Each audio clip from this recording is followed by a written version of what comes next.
Bismillahirrahmanirrahim. Alhamdulillahi rabbil alamin wassalatu wassalamu ala Rasulillah wa ala alihi wa ashabihi wa man tabi'ahum bi ihsanin ila yaumiddin, amma ba'du. Segala puja dan puji hanya milik Allah Subhanahu wa taala, di mana senantiasa memberikan kita kesehatan, waktu luang, dan yang paling utama kita berada di atas keimanan. Semoga Allah Azza wa Jal menjaga kita agar senantiasa istiqamah di atas agama ini. Salawat serta salam kepada baginda Muhammad sallallahu alaihi wasallam, pada keluarga, sahabat beliau, serta kaum muslimin yang senantiasa istiqamah berada di atas jalan beliau. Sahabat Islam rahimani wa rahimakumullah, alhamdulillah kita bisa kembali menyampaikan, membacakan tulisan atau karya dari Al-Ustadz Firanda Andirja LCMA hafizahullahu ta'ala tentang syarah Al-Arba'in An-Nawawiyah, koleksi 42 hadis kesimpulan agama Islam karya Imam Nawawi rahimahullahu ta'ala. Alhamdulillah, pada kesempatan kali ini, sahabat rahimani wa rahimakumullah, kita sudah memasuki atau akan memulai pembacaan hadis yang kedua dari hadis Arba'in An-Nawawi. Hadis yang kedua ini berkaitan dengan Islam, iman, dan ihsan. Dan hadis ini cukup panjang. Bismillahirrahmanirrahim.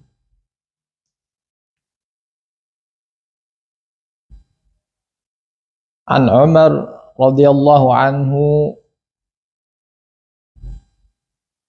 An Umar radhiyallahu ta'ala anhu aydan qala: بينما نحن عند رسول الله صلى الله عليه وسلم ذات يوم إذ طلع علينا رجلا شديد بياض الثياب شديد سواد الشعر لا يرى عليه أثر السفر ولا يعرفه منا أحد حتى جلس إلى النبي صلى الله عليه وسلم فأسند ركبتيه إلى ركبتيه ووضع كفيه على فخذيه وقال: يا محمد أخبرني عن الإسلام.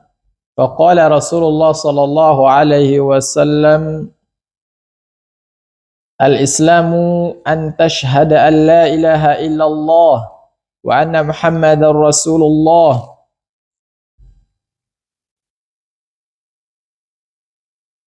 وأن محمدا رسول الله صلى الله عليه وسلم وتقيم الصلاة وتؤتي الزكاة وتصوم رمضان وتحج البيت إن استطعت إليه سبيلا.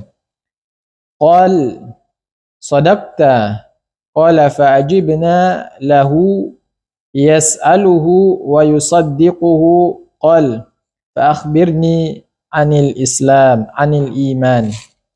كيف حال أستاذ؟ لا بأس.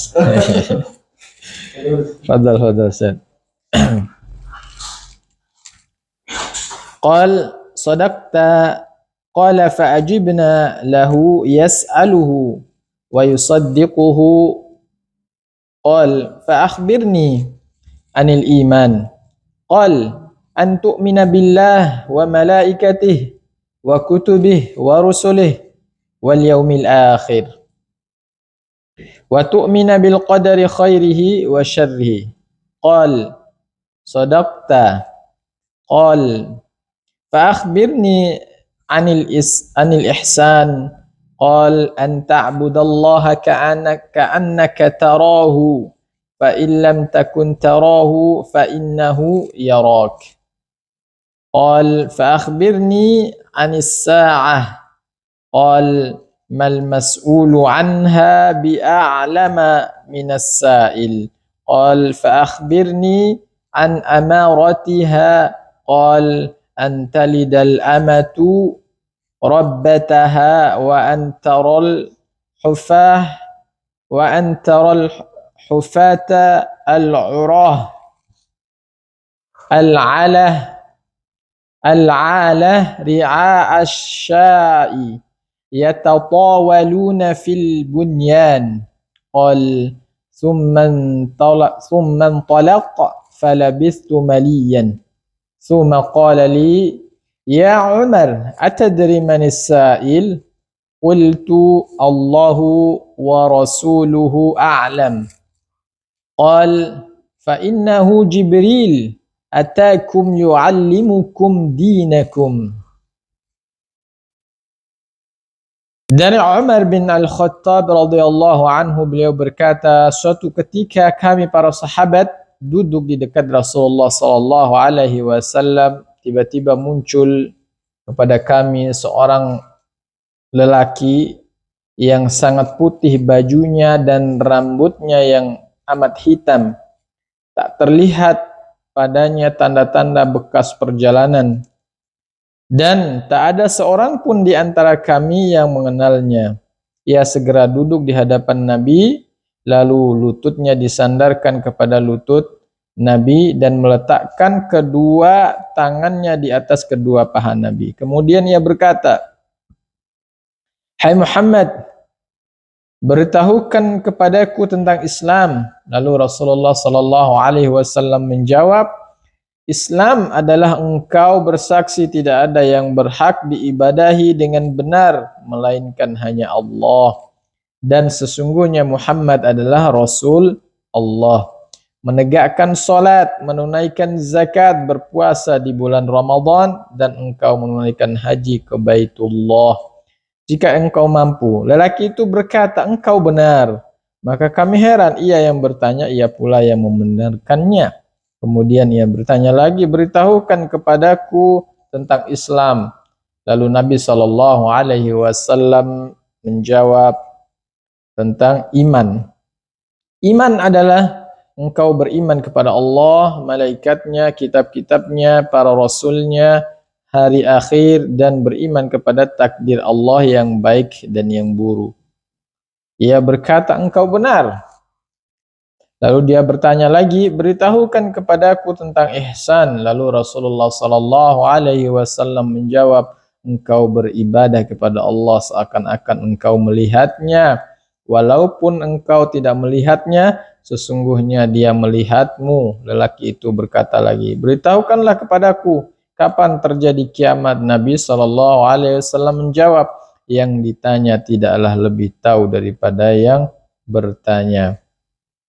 Dia pun bertanya lagi, "Beritahukan kepadaku tentang tanda-tandanya." Nabi sallallahu alaihi wasallam menjawab, "Jika seorang budak wanita telah melahirkan tuannya, jika engkau melihat orang yang telanjang kaki tanpa memakai baju, miskin papak,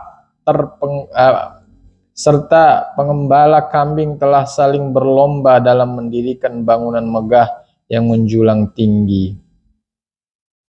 Kemudian lelaki tersebut segera pergi. Aku pun terdiam.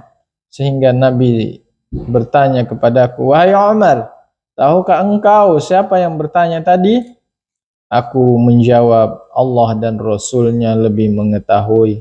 Beliau bersabda sallallahu alaihi wasallam, "Dia adalah Jibril datang kepada kalian untuk mengajarkan kalian tentang agama kalian."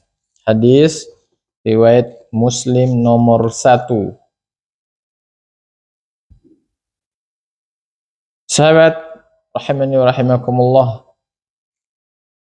Syarah dari hadis ini, qala al-mu'allif hafizahullahu ta'ala, hadis tentang Islam, iman dan ihsan adalah hadis yang pertama di dalam kitab Sahih Muslim. Dalam hadis yang dibawakan oleh Imam Muslim dalam sahihnya terdapat cerita yang mengawali hadis tersebut. Disebutkan dari Yahya bin Ya'mar. Dia berkata, kana awwala man qala fil qadari bil Basrati Ma'madun al-Juhani. Fantalaqtu ana wa Humaid bin Abdurrahman al-Himyari hajain aw mu'tamirain faqulna law laqina ahadan man ashabi Rasulillah sallallahu alaihi wasallam fasa'alnahu amma yaqul haula'i fil qadar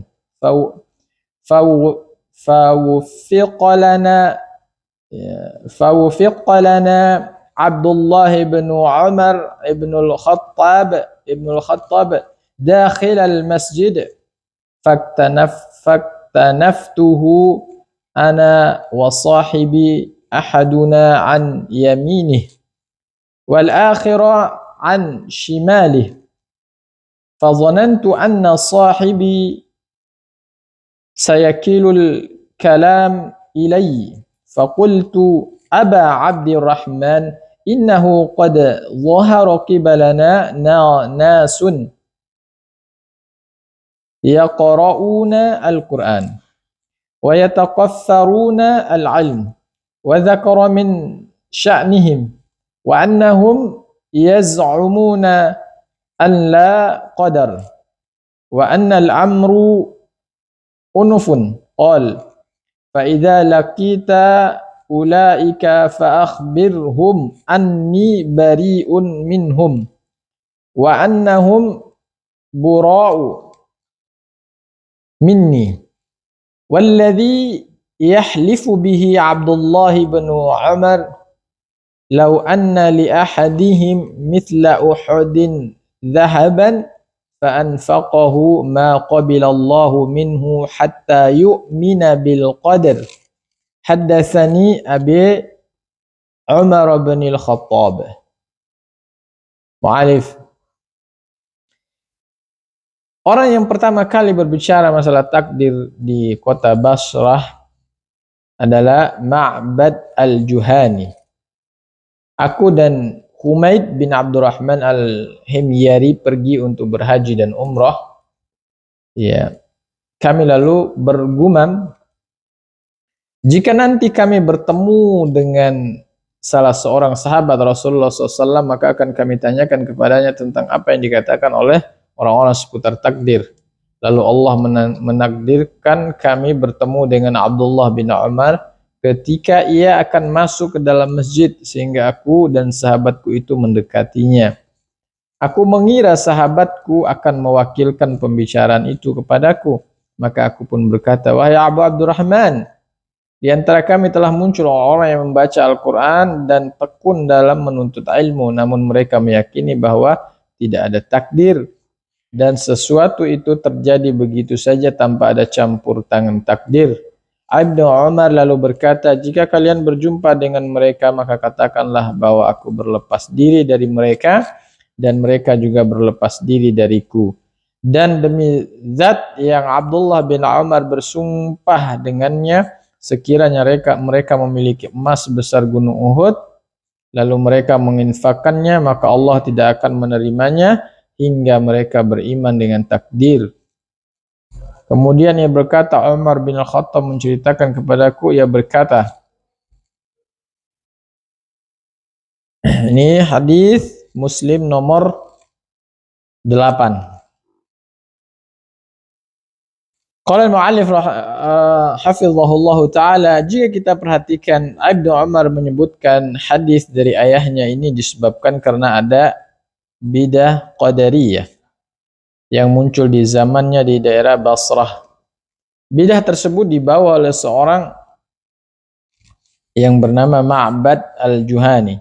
Ia menunjukkan bahwa bidah-bidah besar telah muncul di kalangan para sahabat. Ya, di zaman Ali bin Abi Thalib radhiyallahu anhu telah muncul firqah Khawarij yang telah diperingatkan oleh Rasulullah SAW dalam sabdanya. Ini tentang penjelasan munculnya bidah-bidah yang ada di kalangan para sahabat. Ya, yakhruju fi akhir zaman qaumun ahdathun al-asnan sufaha'u al-ahlam yaquluna min khairi qawlin nas yaqra'una al-Qur'an la yuzawizu tarakiyahum yamruquna minal islam kama yamruqus sahmu minar ramiyah. Pada akhir zaman akan muncul sekelompok kaum yang masih muda-muda, mereka adalah orang yang bodoh, berkata dan menggunakan sebaik-baik perkataan manusia. Mereka membaca Al-Quran namun tidak melewati tenggorokannya, dan mereka keluar dari Islam sebagaimana anak panah melesat dari busurnya. Riwayat Ibnu Majah nomor 168 dan dinyatakan sahih oleh Al-Albani. Setelah kelompok Khawarij, muncul sekelompok orang-orang Syiah yang menjadi oposisi bagi orang-orang Khawarij. Mereka adalah sekelompok orang-orang yang sangat mencintai dan membela Ali bin Abi Thalib radhiyallahu an. Firqah yang pertama muncul dalam kelompok Syiah adalah Saba'iyah, yaitu mereka yang mengikuti Abdullah bin Saba, yaitu orang Yahudi yang masuk Islam dan melakukan perusakan dalam ajaran Islam. Kecintaan mereka yang berlebih terhadap Ali bin Abi Thalib radhiyallahu anhu membuat mereka menganggap bahwa Ali bin Abi Thalib radhiyallahu anhu adalah Tuhan.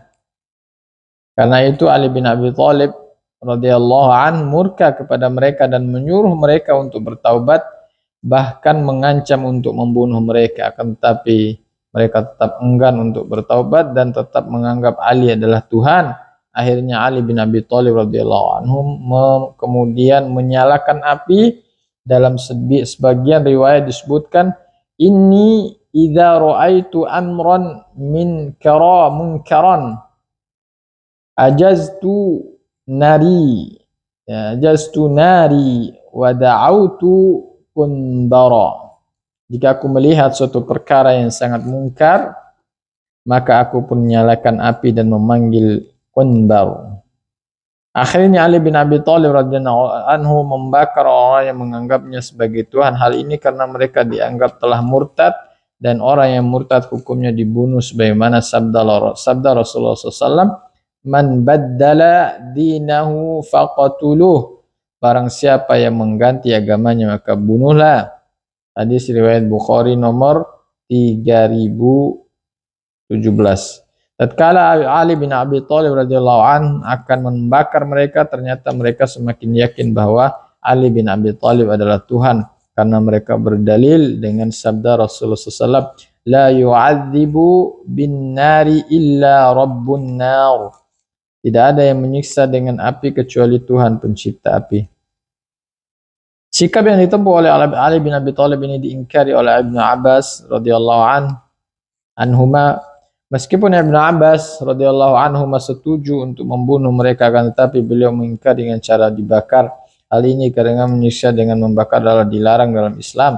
Namun kita katakan bahwa bisa jadi hal tersebut tidak sampai kepada Ali bin Abi Thalib radhiyallahu anhu.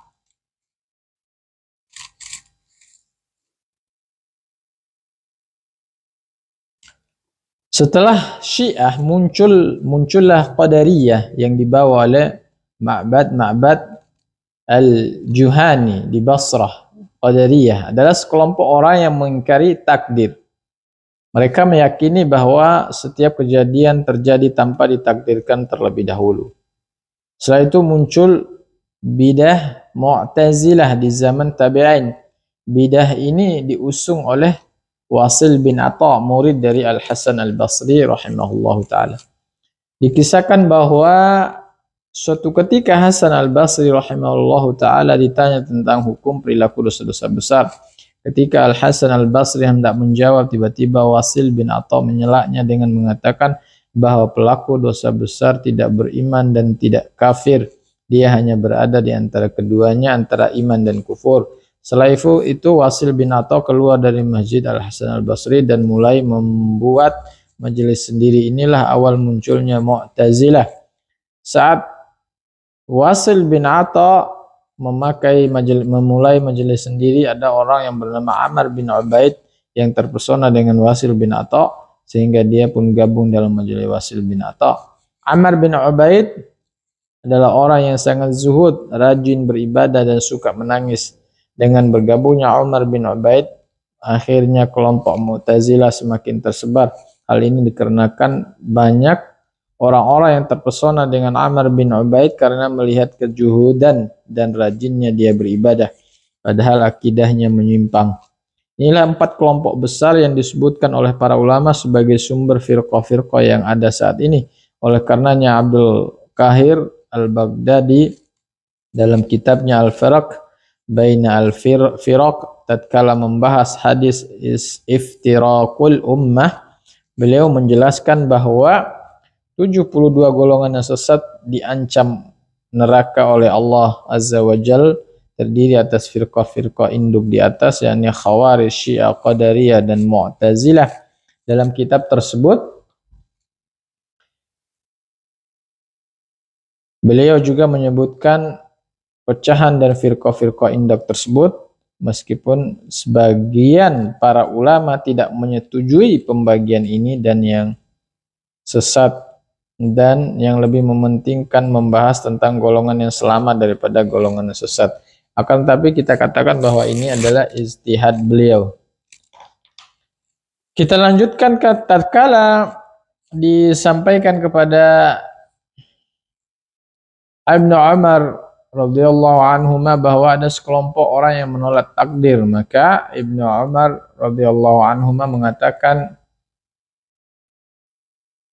"Fa'akhbirhum anni bari'un minhum wa annahum bura'u minni." Maka kabarkanlah kepada mereka bahwasanya Ibnu Umar terlepas diri dari mereka dan mereka berlepas diri dariku.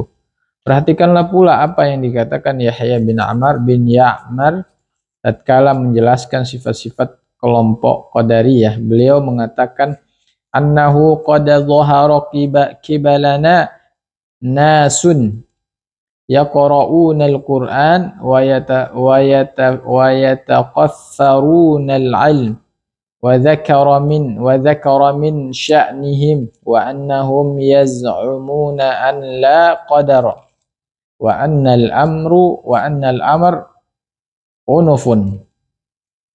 Ya, sungguhnya tampak di hadapan kami suatu kaum yang membaca Al-Quran dan